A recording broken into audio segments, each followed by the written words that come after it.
Students of class 12th welcome back. Prashant sir here. हम लोग कल वाले टॉपिक को कंटिन्यू करेंगे। In the last topic we have studied about finding the minors and cofactors of a determinant.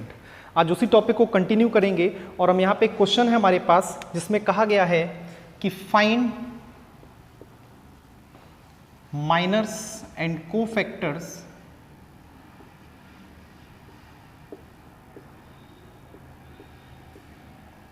Of एक determinant हमको दी गई है यहाँ पर 3/3 ऑर्डर की डिटरमिनेंट है जिसकी एंट्रीज हैं 2, -3, 5, 6, 0, 4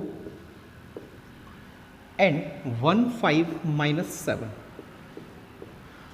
तो इस डिटरमिनेंट में हमसे बोला गया है कि आपको फाइंड करने को-फैक्टर्स। अब कल वाले कॉन्सेप्ट पे वापस आएंगे और हम समझेंगे कि को-फैक्टर्स कैसे फाइंड करते हैं। तो को-फैक्टर निकालने के लिए सबसे पहले हमें क्या फाइंड करना पड़ेगा? माइनर्स। तो हम इस डिटरमिनेंट के सारे एलिमेंट्स के पहले माइनर्स फाइंड करेंगे, then after we are going to find the cofactors of the determinant. और उसके बाद इस क्वेश्चन में एक चीज और ऐड कर दी गई है और कहा गया है कि एंड वेरीफाई दैट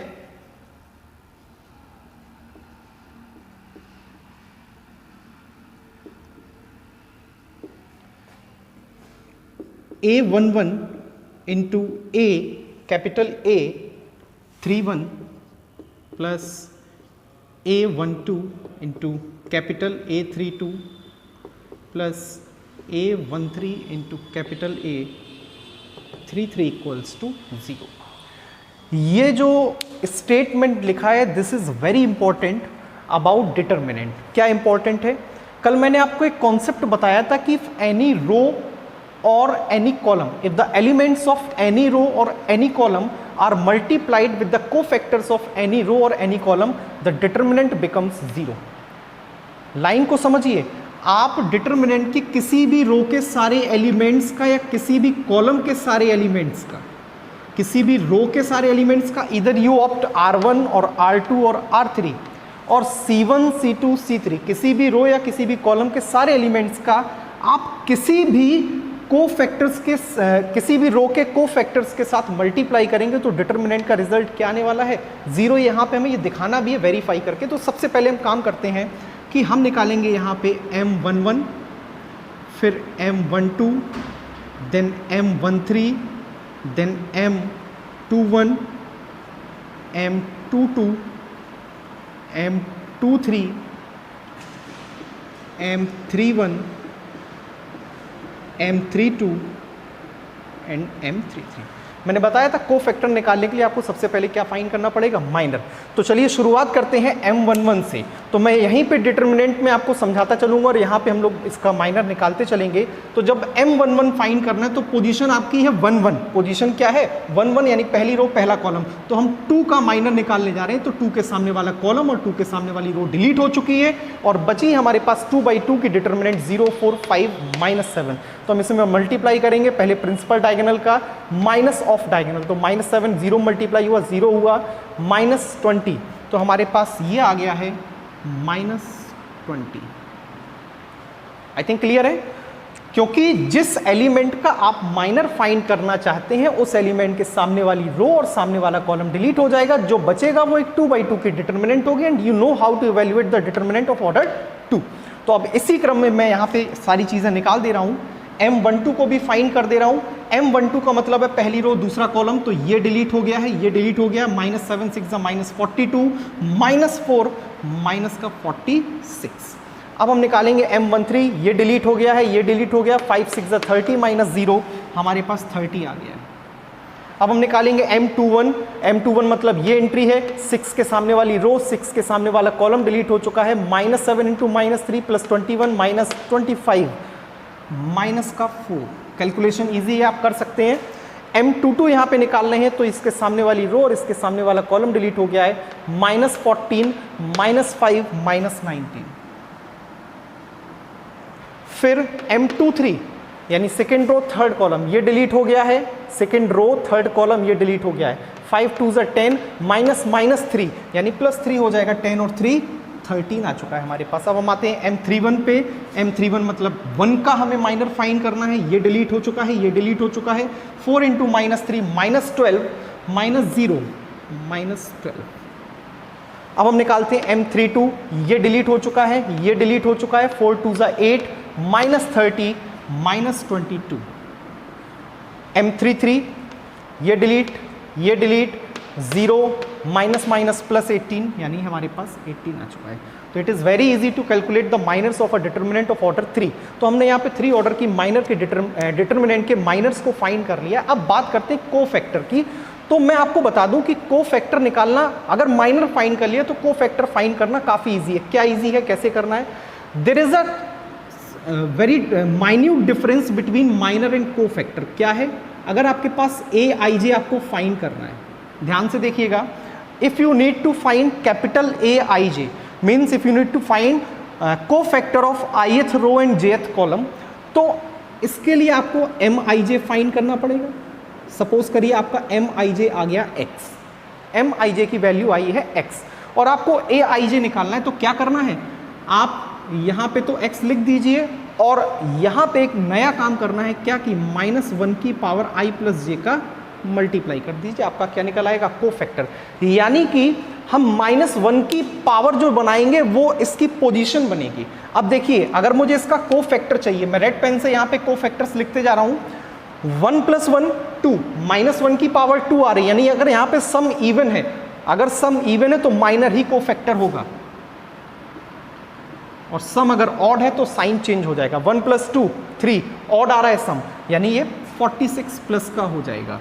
यहाँ पे इवन है तो ये 30 ही रहने वाला है, यहाँ पे ऑड है तो ये प्लस का 4 हो जाएगा, यहाँ पे इवन है तो ये माइनस का 19 ही रहेगा, यहाँ पे 2 + 3 5, ऑड है यानी ये माइनस का 13 होने वाला है।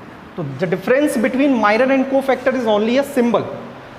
Put if it is if the sum of I plus j is even, then it will be the same. If the sum of I plus j is odd, the symbol will change, it will become positive or negative. 3 + 1 4, so it will be -12. 3 + 2 5, the sum is odd, it is going to be +22. 3 + 3 6, that is even, it's going to be the same, that is 18.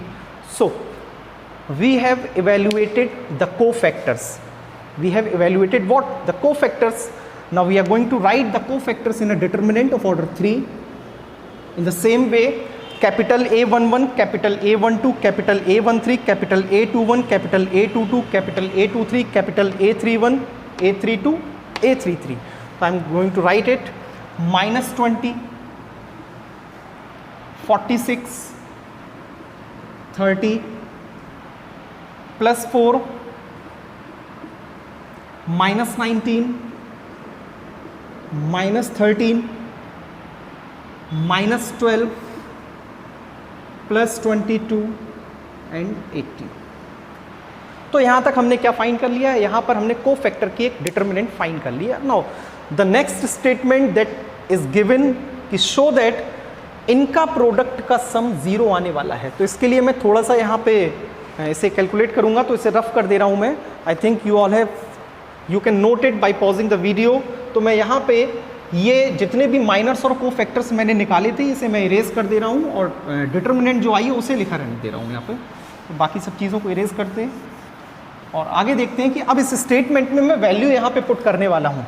A11 आपके पास है 2, A11 आपके पास कितना है? 2, and A31 अब check करो, capital A31 आपके पास कितना है? -12, plus A12 that is -3, A32 आपके पास कितना है? 22, प्लस A13 आपके पास कितना है? 5, और A33 आपके पास कितना है? 18। चेक करते हैं, -24, -66 plus 90, -90 plus 90, and that is 0। तो हमने क्या कंक्लूड किया इस क्वेश्चन में? We have concluded, once more I am going to repeat the statement that is very important, mind my words. If any row or any column of a determinant is multiplied by the cofactors of any row, any if the elements of any row or any column are multiplied by the cofactors, तो its result will become what? 0. मैंने कल के video में बताया था, ऐसा एक question MCQ में आ चुका था लास्ट से लास्ट ईयर के बोर्ड एग्जामिनेशन में. सेम क्वेश्चन था कि which of the following statement is true, और आपको 4 ऑप्शन दिए गए थे, A11 into A31, A12 into A32, A13 into A33, इसी तरह के 4 ऑप्शन बना के दिए थे. तो आपको केवल ये याद रखना था कि कोफैक्टर्स का मल्टीप्लाई सेम ना हो पाए. यानी एक कन्फ्यूजन के लिए आपको MCQ और दिया गया था, मैं यहाँ पे लिख दे रहा हूँ. वो MCQ था A11 into capital A11 plus A12 into capital A12 plus A13 into capital A13. बहुत सारे लड़कों ने, बहुत सारे बच्चों ने इस ऑप्शन को सही करेक्ट किया था, टिक किया था कि ये सही आंसर है, जबकि ये गलत था. इस स्टेटमेंट के थ्रू आप डिटरमिनेंट की वैल्यू फाइंड कर सकते हो, ना कि आप ये कह सकते हो कि इस डिटरमिनेंट का रिजल्ट 0 होने वाला है. तो 2 चीज़ें हैं, कंक्लूड कर रहा हूँ फिर से एक बार आपके लिए, बात को ध्यान से सुनिएगा कि if the elements of any row or any column are multiplied by the cofactors of any other row or any other column, the determinant will become 0. But if the elements of any row or any column are multiplied by the cofactors of the same row or same column, we can evaluate the value of determinant. I think it's clear to all. Now moving forward to the next question, next topic, whatever it is.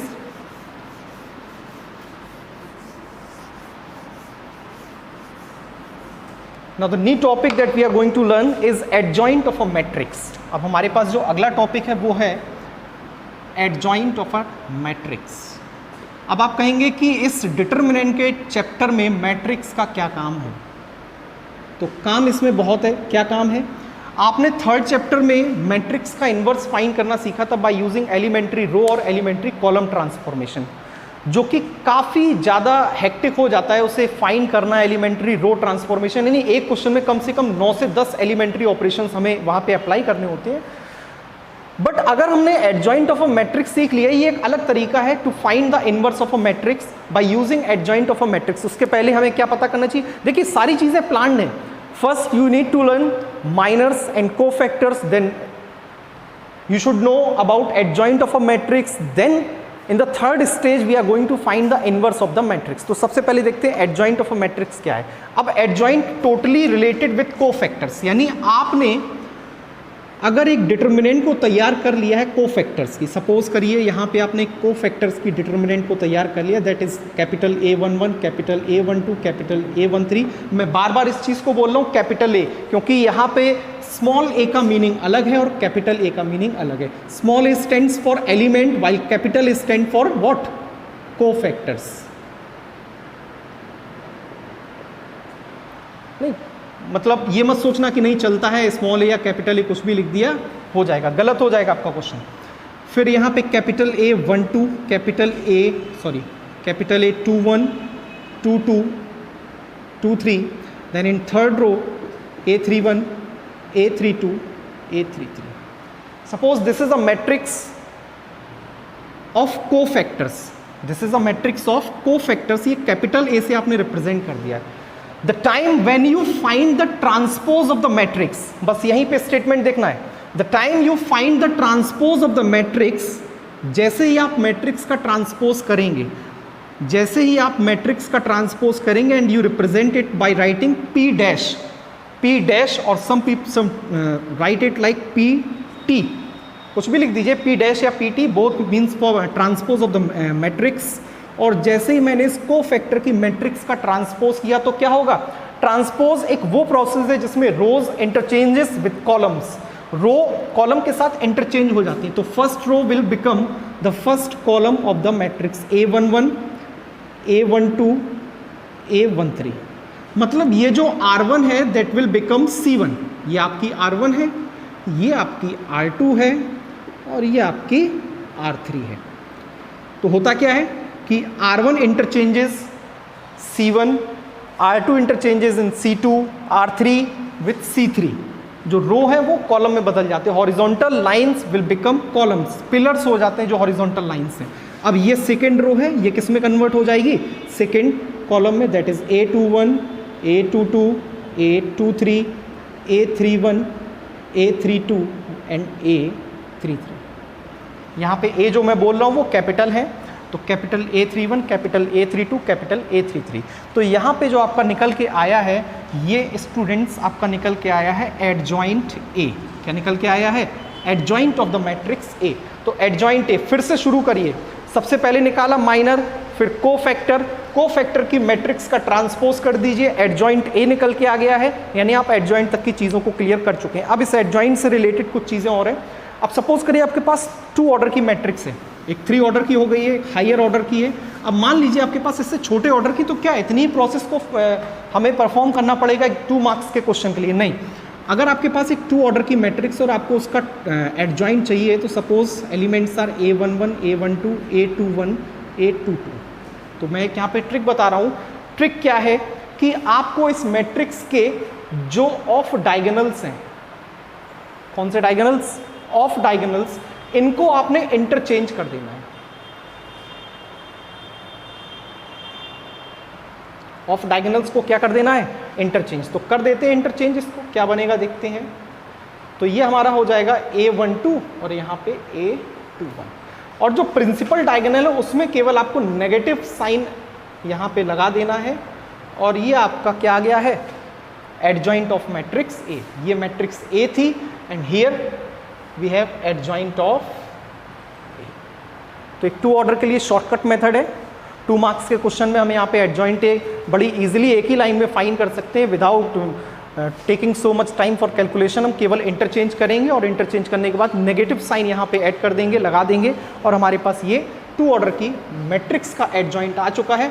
आगे बढ़ते हैं students अगले topic पे, और अगला topic हमारा जो है वो एडजॉइंट से ही रिलेटेड है। कुछ थ्योरम्स आ रही हैं यहाँ पर, जिसमें थ्योरम फर्स्ट कहती है कि if a matrix A is multiplied with adjoint A will be the same if adjoint A is multiplied by matrix A is equal to determinant of A into I। मतलब क्या हुआ? तो सबसे पहला मतलब तो यहां से आप ये कंक्लूड करिए कि adjoint A और A का multiplication is commutative। Commutative means if A is multiplied by B or B is multiplied with A, both are same। तो यहाँ पे आपका क्या मतलब है कि if matrix A is multiplied with adjoint A और adjoint A is multiplied with matrix A, both are same and they both are giving what? They are giving determinant of A into I। अब I क्या है? I is a identity matrix of order n। Identity of order n, जितने order की हो 3x3 की हो तो n 3x3 हो जाएगा। Identity matrix will B of order 3x3। तो this was your first theorem. Now the next theorem is that this theorem is about singularity और नॉन सिंगुलरिटी ऑफ मैट्रिक्स, कि कब मालूम चलेगा एक मैट्रिक्स सिंगुलर है और नॉन सिंगुलर है। तो बड़ी ही शॉर्ट में एक चीज समझिए कि 2 ही केस होंगे, इधर द मैट्रिक्स इज सिंगुलर और the matrix is non singular. What if determinant A equals to 0 and what if determinant A is not equal to 0। तो if determinant A is equal to 0, अगर आपका determinant A 0 आ रहा है तो it is said that matrix is singular, and if determinant A is not equal to 0, matrix is said to be non singular. तो 2 ही case होंगे, इधर the matrix will be similar और the matrix will be non singular. तो singular कब होगी? जब determinant will be equal to 0, और जब determinant is not equal to 0, matrix will be non singular. अब यहां पे आपको बोर्ड एग्जाम में 1 नंबर के क्वेश्चन में फंसाने के लिए क्या किया जाएगा, समझिएगा, कंफ्यूज करने के लिए। यहां पे इसी स्टेटमेंट को आपको ऐसे दिखाया जाएगा, A11 into capital A11 plus A12 plus A13 equal to 0। ये कब 0 होगा? अभी मैंने तीनों कैपिटल A हटा दिए। क्या होगा? जब एलिमेंट्स ऑफ एनी रो और any column are multiplied with the cofactors of any other row और any other column. A21, A22, A23। भैया ये चीज और ये चीज एक ही चीज है। देखिए ये भी डिटरमिनेंट 0 दे रहा है और ये भी डिटरमिनेंट 0 दे रहा है, तो घुमाने की बात है। डिटरमिनेंट दोनों का 0 है, यानी इस कंडीशन में भी मैट्रिक्स आपकी सिंगुलर होगी और इस कंडीशन में भी मैट्रिक्स आपकी सिंगुलर होने वाली है। तो ये था हमारा सिंगुलरिटी और नॉन सिंगुलरिटी से रिलेटेड मैट्रिक्स का कॉन्सेप्ट। अब आगे बढ़ते हैं और एक आखिरी कॉन्सेप्ट और देखते हैं और उसके बाद आज का लेक्चर हम लोग ओवर करेंगे। अगली थ्योरम है कि if A and B are two non singular matrices, अगर A और B दोनों के दोनों नॉन सिंगुलर मैट्रिक्स हैं। नॉन सिंगुलर का सेंस क्या है कि दोनों के डिटर्मिनेंट जीरो नहीं है। नॉन सिंगुलर ए बी है और B is also non singular.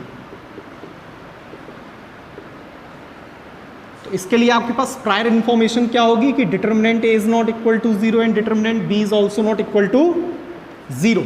Determinant A भी जीरो नहीं है, डिटर्मिनेंट बी भी जीरो नहीं है। तो if two non singular multi matrices are there, then I can guarantee for this that A into B, the product of the matrices will also be non-singular.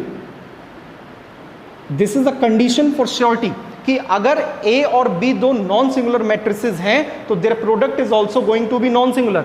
If you reverse the product B into A, nothing will change. It will be again non-singular. ये अभी भी non-singular होगा। तो आप matrix अगर दो non singular हैं और उनका कैसे भी प्रोडक्ट करें, चाहे A इंटू बी करें चाहे B इंटू ए करें, डजेंट मैटर, कोई इफेक्ट नहीं पड़ेगा मैट्रिक्स पे, matrix will be non singular. I think आज के लिए इतना पर्याप्त है और इतने कॉन्सेप्ट्स को आप समझिए, नोट करिए, देखिए और घर पे आगे अगली एक्सरसाइजेज जो इससे रिलेटेड है उनकी प्रैक्टिस करिए। Till then keep studying. Thank you students.